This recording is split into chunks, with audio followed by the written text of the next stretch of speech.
아마 오신 분들께서는 뭐 다른 거 다 괜찮고 그래서 지금 어느 나라도 가면 되냐 뭐 이게 이제 가장 궁금하신 내용이실 겁니다. 그래서 그거는 좀 이따 Q&A 할 때 조금 더 말씀을 나누는 걸로 그렇게 하겠습니다.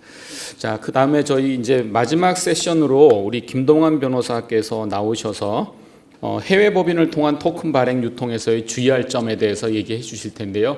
아시는 것처럼 이제 그 전에 해외를 통한 토큰 발행 유통이 많았습니다. 그리고 여전히 이제 해외 쪽을 통한 사업들이 많이 있는데요. 이게 뭐 그간 이제 여러 가지 사례들을 통해서 이제 또 주의할 점들이 많이 이제 정리되고 있는 상황입니다. 우리 김동완 변호사는 뭐 국내에서는 제가 보기에는 자타공이 블록체인 분야에서는 가장 많은 경험과 지식을 갖고 있는 변호사라서 이 부분 짧게 또 정리해 주시겠습니다. 김동완 변호사님 나오실 때 박수 부탁드리겠습니다.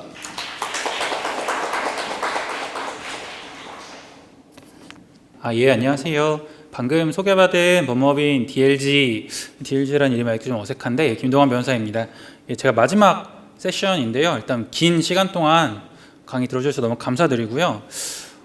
제가 이제 저희 법인에서 종종 블록체인이나 가상자산 관련된 세미나를 이렇게 길게 하긴 하는데 언제 이렇게 했나라고 좀 찾아보니까 좀 시간이 됐더라고요. 그래서 토큰 증권 이제 얘기 나왔을 때 사실 토큰 증권이 이제 가상자산 시장이라고 보긴 좀 어려운데 그때 이제 관련된 세미나를 했고 사실 법인 차원에서 이렇게 길게 한 건 처음인데 사실 그간 그 이유를 좀 되짚어 보면은 뭔가 국내에서 규제적으로 새로운 이야기를 공개적으로 하기 좀 어려운 상황들이 많았습니다.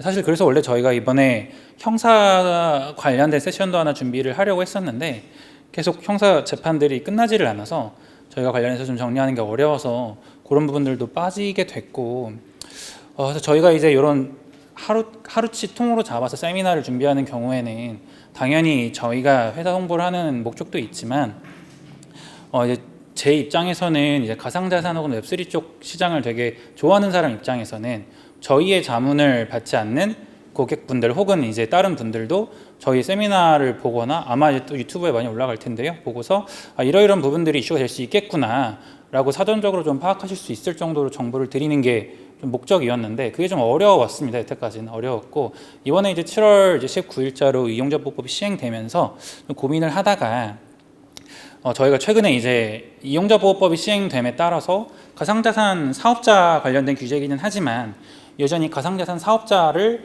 어느 범위까지 볼 것인가 심지어 이제 기존의 FIU에서 하던 업무를 금융위에서 이제 단을 하나 만들고 그 밑에 가상자산 사업과를 신설하면서 가상자산 사업자를 이제 가상자산과에서 판단할 가능성이 있다 보니까 이 법 시행 이후에 가상자산 사업자에 내가 해당돼서 실질적으로 규제 범위에 들어가지 않을까 이런 리스크들을 좀 많이 걱정하시다 보니까 국내에서 사업을 하시던 사업자들이 조금 더 해외 비이클을 통한 사업을 고려하시는 경우가 늘어났고요.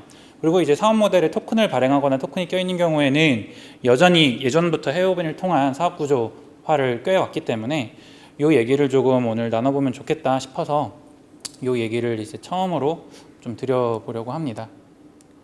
이런 세션으로 좀 준비를 해왔고요. 기본적으로 해외 법인을 포함하는 사업 구조 같은 경우에 저희가 이제 블록체인 제가 오늘 설명드릴 부분은 일반적인 사업 구조와 블록체인이나 가상자산과 연관된 사업 구조가 혼합된 내용들일 텐데요. 왜 해외 법인을 포함한 사업 구조로 넘어갈까라고 생각을 해보면 당연히 가장 큰 첫 번째 목표는 사업 영역이 우리나라가 아니라 글로벌 비즈니스로 이제 확장되기 때문입니다. 그러니까 기본적으로 대부분의 우리나라에서 시작되는 사업들은 국내에서 사업을 하다가 해외로 진출할까라는 생각을 가지게 되면은 그때부터 해외 진출을 타겟팅해서 하나하나 넓혀보죠. 법인을 세우는 경우도 있지만 지점을 세우는 경우가 훨씬 더 많을 수도 있고요.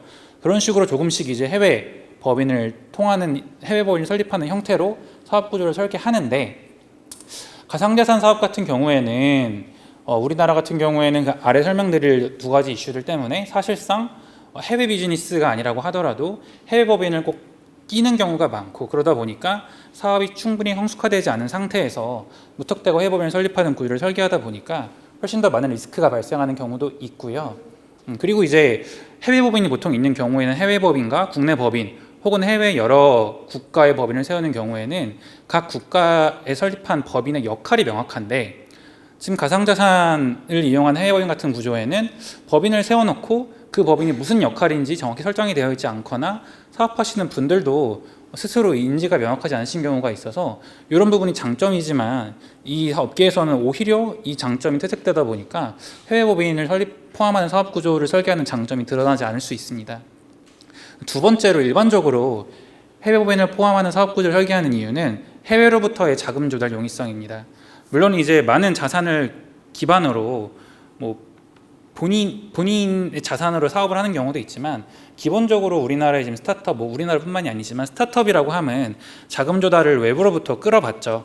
자금 조달을 하는 방식은 일반적으로 기본적인 전통금융 시장에서는 지분 투자 방식인데 우리나라뿐만이 아니라 해외에서 투자를 받는 경우도 있고 그런 경우에는 아직까지는 한국에 있는 회사야? 라고 하면은 매력적이지 않은 경우가 있다 보니까 지금은 조금 어떻게 보면 열기가 식었지만 플립 같은 형태를 통해서 조금 이제 미국 같은 자본 접근성이 용이한 싱가포르나 홍콩 이런 데로 플립을 해서 자금 조달을 받는 경우도 있었고요.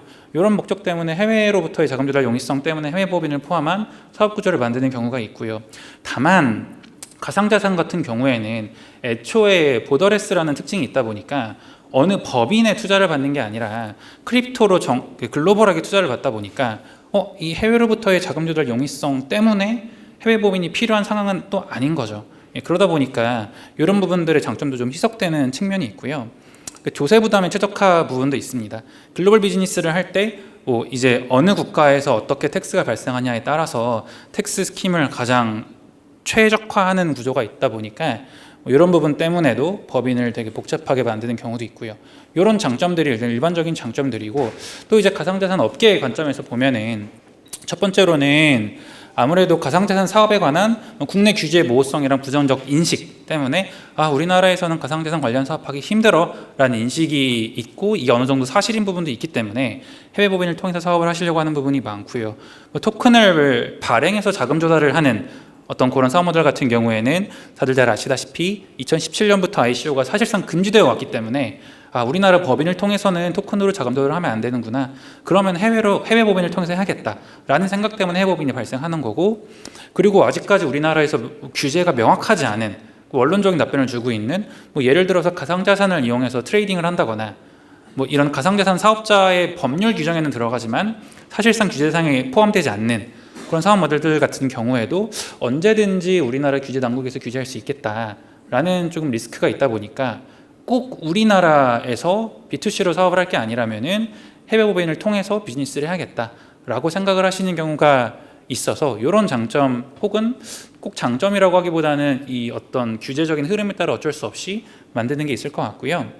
그리고 이제 마지막 같은 경우에는 현지에서 적법한 형태로 사업을 영위할 경우 법률 리스크가 감소하거나 사업이 확장 가능성이 가능한 측면이 있기 때문입니다. 이것도 가상자산 사업자 관련된 우리나라 규제랑 맞물린 건데요. 우리나라에서 적법하게 가상자산 사업자 혹은 해당하는 라이센스를 받고 사업을 할 수 없다 보니까 그러면 라이센스를 받을 수 있는 해외 국가를 통해서 최소한의 적법한 비이클을 만들고 사업을 하자라는 생각 때문에 해외로 나가는 경우가 많고요. 이런 경우에는 적어도 그 국가에서는 적법한 사업으로 인정이 되기 때문에 제도권 내에 있다고 볼 수 있겠죠. 그러면은 제가 A라는 사업을 영위하려고 했다가 피봇을 하거나 사업을 확장시킬 수 있을 텐데 그때에도 제도권의 어떤 규제 속 내에서 조금 안전하게 컴플라이언스를 지켜가면서 사업을 확장할 수 있기 때문에 이런 걸 고려했을 때 장점이 있는 측면이 있습니다. 장점이 있으면은 단점도 있겠죠. 대표적으로 이런 단점들이 있는데요. 이거는 일반적인 단점들입니다. 첫 번째로는 진정한 의미의 플립이 사실상 어렵습니다.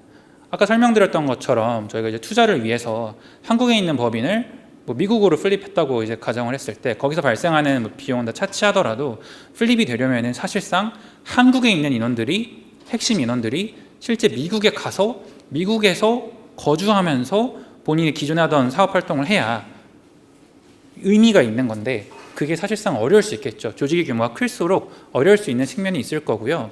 그리고 두 번째는 이제 두 개국 이상에서의 법률 및 세무 관련 규제 준수에 어려움이 발생한다는 측면입니다. 우리나라의 법인을 통해서 우리나라에서 사업을 하는 경우에는 기본적으로 우리나라 국내 규제만 필요하기 때문에 예를 들어서 국내 법무법인이나 회계법인의 자문만 받으면 되는데, 사실 해외에 어떤 엔티티를 세워가지고 사업을 영위한다는 거는 그 나라의 법률 세무 이슈도 챙겨야 된다는 거거든요. 그렇기 때문에 사업을 해외로 확장하는 부분에 있어서 되게 많은 어려움을 겪는데, 이 부분을 이제 조금 도외시하는 경우가 있어서 더 큰 리스크로 다가오는 경우가 있기는 하고요. 이게 일단 이런 이슈들이 있다 보니까 뭐 전반적으로 운영 비용이 당연히 증가하겠죠. 이런 리스크가 있고, 세 번째 같은 경우에는 첫 번째 이슈랑 맞물리는 건데, 이제 실제로 직원들이 해외에 갈 준비가 됐다고 하더라도 당연히 비자가 필요하겠죠. 적법한 체류 자격을 갖추기 위해서 또 시간이 많이 필요하고, 그리고 우리나라 같은 경우에는 이제 법인을 세워서 은행 계좌를 개설하시는데 별다른 어려움이 없으시겠지만, 저희가 해외에 나가서 해외 법인을 설립하고 해외 은행 계좌를 외국인이 만든다, 외국인들이 주주로 있고 외국인들이 임원들로 있는 회사가 해외 법인을 계좌를 만든다라고 하면은 정말 많은 오랜 기간이 필요합니다. 대표적으로 일본 같은 경우만 하더라도 일본에서 지금 외국인이 법인을 세워서 은행 계좌를 여는데 짧게는 3개월, 길게는 6개월까지도 걸린다고 하거든요. 다른 나라들도 대동소이하고요. 이게 사실 크립토가 영향을 미치는 부분도 있는데요. 이 크립토의 자금 세탁 관련된 리스크가 글로벌하게 전반적으로 퍼져 있다 보니까 KYC나 이런 기준들이 점점 높아지는 부분도 있습니다. 여튼 이제 이런 어려움들 때문에 사실 해외 법인을 원래 만들 때는 장점 단점을 좀 잘 고려해보고 이익 형량을 해서 보통 진행을 하는데, 이게 조금 쉽지가 않죠. 가상자산 시장 같은 경우에는 이런 이슈들 때문에 억지로 이런 어려움을 안고 해외 법인 구조를 만드는 경우가 많아서 좀 주의할 부분들이 있다. 일단 이런 말씀을 드리고요. 기초적인 오해는 일단 크게 두 개 접어봤습니다.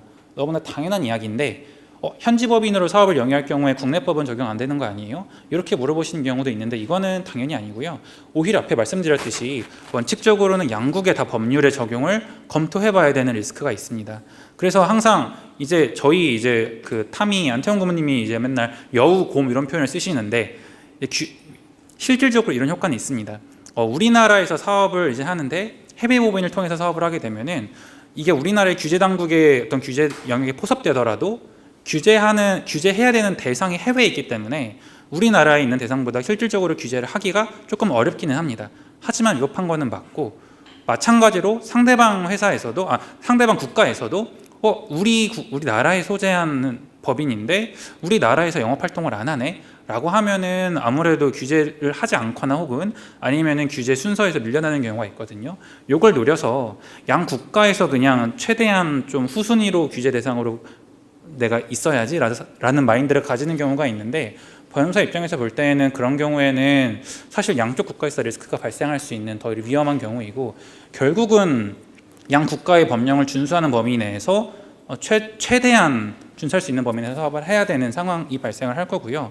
텍스 이슈도 마찬가지입니다. 사실 크립토로 이제 거래가 많이 이루어지는 크립토 쪽에서는 텍스 이슈에 대해서 크게 생각을 안 하는 경우가 많은데, 이것도 사실은 지금은 이 정보들이 우리나라 과세관청 혹은 해외 과세관청에서 가지고 있지 않기 때문에 바로 과세가 이루어지진 않겠지만, 이런 데이터가 혹여나 소급해서 다 교류가 되거나 공개가 된다고 하면은 과세 가능성이 당연히 있다 보니까 이런 것도 챙기셔야 됩니다. 이게 이제 뭐 크립토만 문제가 되는 게 아니라 구글세 같은 얘기는 다 들어보셨죠. 이제 결국은 이게 우리나라에서 사업을 하는데 세금은 우리나라에서 안 낸다? 이게 어떻게 가능하지? 이런 부분들이거든요. 구글에서도 항상 하는 얘기가 우리나라에서 고정사업장이 없어요. 그러니까 없습니다라는 주장을 보통 하고, 구글 코리아는 이제 그 집행에서 광고를 대행하는 역할만 하고, 실질적으로 인앱 결제나 이런 부분들은 다 해외에서 진행되는 뭐 서버를 통해서 한다거나 관련된 업무를 다 해외에서 뭐 싱가포르나 태평양 그 법인에서 하기 때문에 우리나라에서 세금을 내지 않는다고 주장을 하고 있죠. 그런 것 때문에 이제 뭐 디지털세 도입되고 이런 부분들이 있는데, 결국은 제가 드리고 싶은 말씀은, 물론 이제 저의 전문 영역은 아니고 회계법인의 전문 영역이긴 하지만, 고정사업장이 또 한국에서 존재한다면 당연히 그 우리나라에서 벌어들이는 소득에 대해서는 우리나라에서 과세되는 게 원칙입니다. 이 부분도 유의하실 필요가 있다라고 말씀을 드리고자 합니다. 바로 다음으로 넘어갈게요. 가상자산 관련 사업에서 해외 법인을 통한 구조 설계 시 고려 사항들을 좀 몇 가지 가져왔습니다. 사실 저희가 이제 자문을 하다 보면은 크립토를 도입하는 이유가 정말 블록체인이라는 기술을 이용해서 사업을 하시려고 하는 분들도 계시고, 아니면은 블록체인이라는 어떤 새로운 환경에서 플랫폼 사업을 하시려고 하는 분도 계시고, 아니면은 블록체인에 토큰이 있으니까 토큰을 이용해서 자금 조달을 하기 용이하기 때문에 자금 조달의 수단으로 토큰을 사용하시는 분도 계십니다. 그러다 보니까 자금 조달에 대한 방식의 고려를 먼저 해야 되는데, 먼저 고려할 부분들은 이 자금 조달을 토큰으로 할 것인지 여부입니다. 꼭 토큰이 있다고 해서 토큰으로만 자금 조달을 하는 게 아닙니다. 뭐 예를 들어서 대표적으로 뭐 아직까지도 핫한 뭐 수이 같은 거를 예로 들어보면은, 수이 같은 경우에는 공개가 많이 돼서 제가 말씀을 드리는 건데, 수이는 기본적으로 토큰을 판매하진 않았습니다. 그래서 예를 들어서, 그러니까 수이도 이제 보면 우리나라에도 이제 수이의 기술 개발 회사인 미스텐랩스라는 회사에 지분 투자를 한 회사들이 있죠. 지분 투자의 방식으로 자금 조달을 했고, 수이가 토큰 발행을 한 건 아니지만 나중에 토큰을 수이 파운데이션에서 발행하면은 그 중에 일부를 투자자들에게 지급하는 방식으로 그런 식으로 자금 조달을 했고요. 근데 요지는 기존에는 토큰으로만 자금 조달을 하면 토큰이 대체 뭔데? 라는 인식이 있었다면은 기존의 전통적인 자금 조달 방식이랑 결합해서 자금 조달을 하는 사례도 많아져 왔기 때문에 자금 조달을 어떻게 할 것인지에 대한 고려가 있어야 될 거고요. 그 해외 법인을 통해서 자금 조달을 하는 경우에는 당연히 해외의 현지 금융기관은 믿을 만한 신뢰도를 보유하고 있는가 또 고려 요소야 될 겁니다. 두 번째 이제 고려 요소는 현지에서 별도의 인허가가 필요한 사업인지에 대한 고려가 필요합니다. 이 해당 국가에서의 인허가 라이센스 이슈도 고려해야 된다는 건데요. 우리나라에서 이 사업 모델에 이러이러한 규제가 있는다면 해외에서 비슷한 규제가 존재하는지, 가상자산 관련된 이슈에서는 우리나라 바스파 라이센스가 필요한지, 혹은 우리나라에서는 자본시장과 가상자산 시장을 구분해 놨는데 뭐 해외에서 자본시장 관련한 라이센스를 받으면 가상자산을 이용한 자본시장 관련된 어떤 상품을 만들거나 영업을 할 수 있는지, 이런 부분들에 대한 규제를 살펴보셔야 될 것 같고요. 그리고 그 외에 각 국가마다 법이 좀 특이하다 보니까 현재 특수한 규제나 발생이 오되는 비용이 존재하는지도 보셔야 되는 부분이 있습니다. 예, 그리고 또 하나는 IP 등 전반적인 무체재상권의 권리에 대한 고려도 필요합니다. 이게 하나의 법인을 통해서 사업을 하는 경우에는 그 법인의 모든 IP가 귀속되기 때문에 고려 대상은 아닌데, 저희가 법인을 구조화할 경우에 어느 법인에 이 IP를 몰아넣을 것인가에 대한 고려도 필요합니다. 원칙적으로는 당연히 이제 기술 개발을 하는 한국 법인이라고 가정을 해보면 한국 법인의 IP가 귀속되는 게 맞는데, 경우에 따라서는 이 IP를 해외 법인으로 귀속하기도 하고요. 또한 이게 블록체인이다 보니까 오픈소스 기반이다라고 하면은 이 IP를 우리가 별도의 무체재상권의 형태로 관리할 것인가에 대한 근본적인 고민도 필요합니다. 물론 이제 오픈소스라고 하더라도 거기 속에 들어가는 알고리즘이나 이런 부분들은 비임 특허 형태로도 이제 보호가 가능하니까 이런 부분들도 함께 고려해서 구조화를 고려해야 되고요. 예, 그리고 그 다음 고려사항은 조세부담 관련된 고려사항들입니다. 이건 저희의 전문 영역은 아니라서 그냥 진지하게 뭐 하나하나 얘기할 건 아니지만, 아까 말씀드렸듯이 각국의 조세 규정을 봐야 되는 부분이 있고요. 네, 그리고 이제 그 현지 법인에서 어떤 사업을 할 건지에 따라서 어떤 과세가 이루어질지에 대한 고려도 필요합니다. 저희가 예를 들어 흔히 오프쇼어 국가, 예전에 텍스헤이븐이라고 알려진 국가들은 뭐 인컴 텍스가 0%야 이런 식으로 알고 계신 분들이 많은데, 그렇지 않은 경우가 대부분이고요. 인컴 텍스가 얼마 정해져 있고 여러 가지 익셈션 규정들에 따라서 0%로 깎이거나 0%로 한정되는 사업 영역들이 좀 제한되어 있어서 대부분의 이제 법 체계는 비슷한데 뭐 이런 부분들에 대한 검토도 필요하고요. 예, 그리고 그 국가와 한국이 어떠한 조세 협약이 체결되어 있는지 이런 부분들도 사실은 보셔야 되는 부분입니다. 예, 그리고 이제 이 마지막 부분은 아까 처음 자금 조달이랑 비슷한 부분인데, 이 토큰이 우리 사업 모델이랑 거버넌스에서 어떤 식의 롤을 가질 것인가, 자금 조달을 역할을 할 것인가, 그게 아니면은 어떤 식으로 쓰일 것인가, 어떤 식으로 발행이 되는가, 어떤 거버넌스가 있어서 예를 다오라는 형태가 있어서 여기에서 이 토큰 관련된 전반적인 부분을 관리할 것인가, 즉 한국 법인과 얼마만큼 분리할 수 있는가, 이런 부분들을 조금 종합적으로 고려해야 되는 부분들이 있습니다. 예, 예시를 몇 개 가지고 왔는데요. 이거는 이제 정말 예시라서 뭐 이게 권장드린다 이런 부분들은 아니에요. 제가 말씀드리는 예시가. 그래서 이제 가상자산 관련된 해외 법인에서의 구조들을 몇 개 가지고 왔는데, 가장 기본적인 구조는 현지 법인과 국내 법인, 이 두 가지의 법인이 있는 구조입니다. 토큰으로 자금 조달을 하는 어떤 예시를 일단 설명을 드릴 건데요. 토큰을 이용한 자금 조달을 국내 법인을 통해서 하지 못하니까 이 현지 법인을 통해서 해야겠죠. 그리고 이제 두 번째 이슈는 우리나라에서 실질적으로 사업을 한다고 대외적으로 할 경우 어떤 플랫폼에 있고 이 소유 서비스 운영 주체를 한국 법인으로 할 경우에는 한국 법인이 가상자산 사업자에 해당할 리스크들이 있다 보니까 아무래도 지금 대부분의 어떤 사업 구조는 현지 법인이 토큰의 발행 및 판매를 담당하고 대외적인 서비스나 플랫폼의 운영 주체까지 담당하는 어떤 구조를 가지고 있는 게 많습니다. 예, 그리고 반면에 이제 국내 법인 같은 경우에는 실질적으로 핵심 인력들이나 기술 역량이 집약된 법인의 형태로서 기술 개발 법인의 형태를 띠는 경우가 많죠. 이런 구조로 기본적으로 동작을 하고 이렇게 동작을 하는 경우도 문제가 없는 경우가 많습니다. 대표적으로 이제 이것도 이제 상장돼서 감사 보고서를 보면 다 나오기 때문에 이제 말씀을 드리면은 지금 우리나라에서 P2E 쪽을 이제 리딩한다고 볼 수 있는 위메이드 같은 회사도 이런 구조로 지금은 이제 흡사병을 통해서 법인 구조가 좀 바뀌어지긴 했지만 최초에는 현지 법인을 싱가포르에 두고 위메이드의 자회사가 국내 법인의 역할을 하면서 이런 구조를 이어왔죠. 네, 이렇게 이제 이런 구조가 기본적인 구조이고요. 이제 빨간색 형태가 이제 자금 조달인데요. 네, 자금 조달 같은 경우에는 용역 계약을 체결해서 거기에 따른 대가를 받거나 주주로서 배당을 받거나 이런 식으로 이제 자금이 현지 법인에서 토큰 자금 조달이 됐으니까 국내 법인으로 내려오는 형태로 이해해 주시면 좋을 것 같습니다. 예. 다만 이제 이런 경우에는 국내 법인이 용역사이기 때문에 물론 이제 라이센스 계약에 따른 수치로서 국내 법인이 IP를 보유하고 있을 수는 있는데 어쨌든 이 대외적인 서비스 플랫폼 운영 주체가 현지 법인이다 보니까 이 사업이 잘 되면 잘 될수록 이 현지 법인의 브랜드가 높아지는 측면이 있어서 국내 법인이 정말 기술 개발 회사로만 남아 있는 게 사업이 잘 되면 잘 될수록 아깝다고 생각하시는 부분들이 많습니다. 뭐 그런 경우에는 사실은 국내 법인이 현지 법인을 100% 소유하는 형태로 구조화를 처음부터 하실 필요는 있겠죠. 예. 그리고 나아가 이제 국내 법인이 이런 관련된 사업을 하는데 우리나라의 전통금융의 지분 투자를 받는다.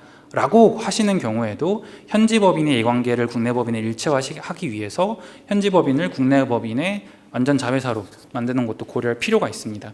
이게 이렇게 만들어 놓지 않다가 나중에 지분 이전을 하게 되면은 거기에서의 뭐 지분 가치 평가에 따른 비용이 발생하니까 처음부터 이런 부분에 대한 어떤 고민을 진지하게 하시는 게 바람직하고요. 두 번째 구조는 가상자산으로 자금 조달을 하지 않는 구조입니다. 제가 아까 그 해외인 수입 프로젝트 예시를 들었는데 그런 게 이제 딱 이런 구조거든요. 근데 이런 구조에서 국내 법인이 미국 법인인 거고 현지 법인이 그냥 다른 오프쇼 국가에 있는 파운데이션인 형태인 거죠. 그래서 이 현지 법인은 토큰을 발행하고 어떤 거버넌스의 운영 주체를 담당하는 역할만 수행합니다. 그리고 자금 조달은 국내 법인을 통해서 하기 때문에 빨간색으로 돈이 들어가는 게 없고요. 국내 법인은 동일하게 기술개발회사를 담당해서 이런 식의 구조가 또 하나 있습니다. 그러니까 자금 조달의 방식에 따라 구조를 달리할 수 있다는 거죠. 이 현지 법인과 국내 법인은 당연히 아무런 지분관계가 형성되어 있지 않아도 무관하고요. 예, 그래서 이런 경우에는 이제 뭐 토큰 발행 법인을 비영리 법인으로 해서 거버넌스의 목적에 맞게 토큰을 사용 지급하는 경우가 많고 해외 법인 같은 경우에도 이런 구조, 그러니까 해외 프로젝트도 이렇게 하는 경우에는 이렇게 하는 경우가 많은 이유는 토큰의 발행이나 유통 과정에서 SEC에서 되게 강하게 챌린지를 겨는 경우가 많기 때문에 리스크를 좀 분리하기 위해서 기술 개발 법인을 이 자금 조달과 떨어뜨려 놓는 경우가 일반적이고요. 예. 그리고 이 토큰 발행 법인은 이제 비영리 목적으로 생태계를 관리하는 어떤 역할을 수행하기 때문에 사실상 본인이 수행하시려고 하는 프로젝트가 메인 네트워크 개발과 관련이 있다거나 다오 기반으로 움직이는 구조다라고 하면 좀 더 적절할 수 있겠습니다. 그 다음 구조는 사실은 이 첫 번째 구조와 되게 변형된 형태로 되게 많은 옵션들이 있는데 이건 정말 복잡한 형태를 그냥 하나하나 예시를 놓은 거라서 다 엔드 조건은 아니고 다 우호 조건으로 이해하시면 좋을 것 같습니다. 되게 다양한 케이스들이 있는데 사실 정답은 없고 상황에 맞게 하시면 될 것 같은데 이 발행법인, 판매법인, 사업운영 총괄법인을 각각 분리하시는 경우도 있고요. 그러니까 이제 증권법에 따른 리스크도 자르고 싶고 그리고 이제 운영총괄법인 그럼 운영총괄법인이랑 발행법인, 판매법인을 분리해야겠는데 우리나라 같은 경우에는 운영총괄법인이 한국법인일 수 없으니까 또 하나의 해외법인이 발생을 하는 거고요. 그리고 발행법인, 판매법인 같은 경우에도 나는 하나의 재단법인을 두고서 여기서 전반적으로 지분관계를 내리거나 여기서 모든 걸 관리해서 할 거야 라는 생각이면은 판매법인과 발행법인을 분리해서 판매법인과 운영총괄법인이 이렇게 용역계약으로만 되어 있지만 지분관계가 꼭 있을 필요는 없거든요. 발행법인이 다 홀드코 형태로 가져도 되고 이런 식으로 사업구조를 걷는 경우도 많고요.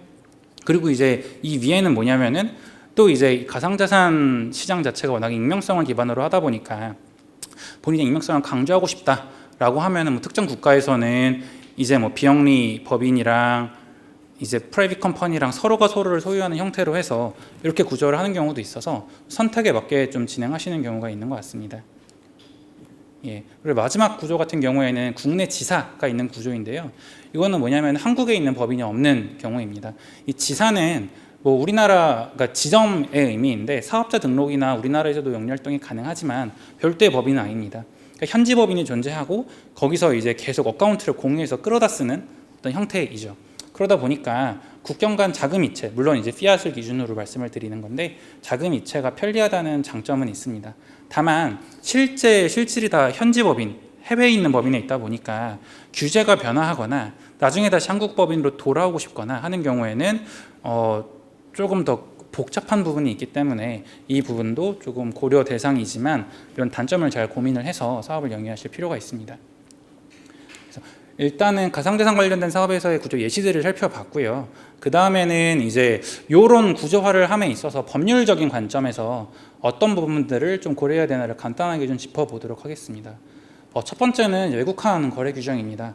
이게 사실 저희가 업무를 하면서 가장 많은 애로사항을 겪는 어떤 법령 중에 하나인데요.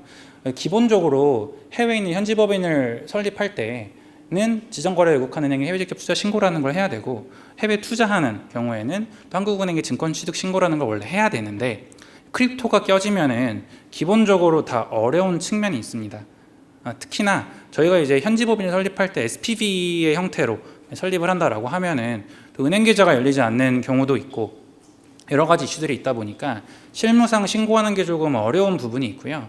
그리고 이제 해외에 이제 투자하는 경우에도 저희가 지분을 투자한다라고 하더라도 지금 실무상 서약서의 형태로 이 지분 투자가 토큰과 어떠한 관련이 없다는 부분을 서약해라. 위반 시 이 사실과 사실이 다를 시 외국한 거래 규정 위반에 따른 책임을 부담할 수 있다.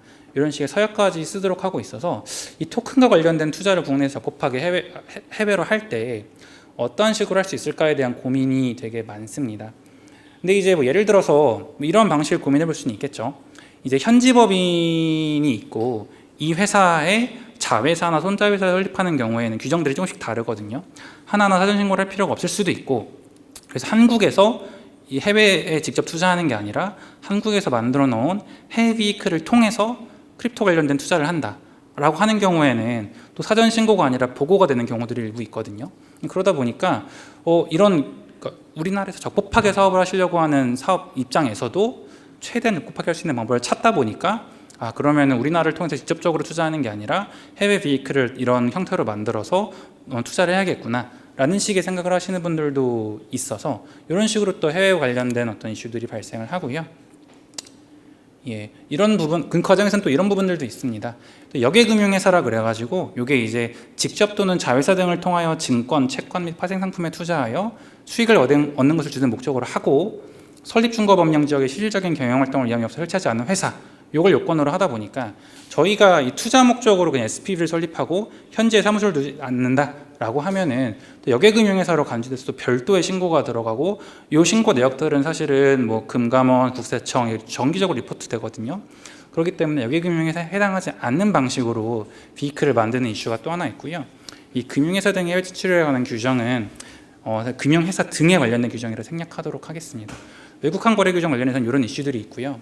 요거는 이제 사실은 회계법인에서 더 전문적으로 다루는 이슈인데 국제조세조정법 관련된 이슈가 있습니다. 요건 이제 국외특수관계인이라는 개념이 등장을 하는데요. 요게 뭐냐면은 예를 들어서 해외에 있는 법인이랑 50% 이상 지분을 소유하는 경우에는 국외특수관계인이어서 둘 사이에 거래가 발생을 하면은 정상 가격으로 이제 거래를 해야 된다는 이야기거든요.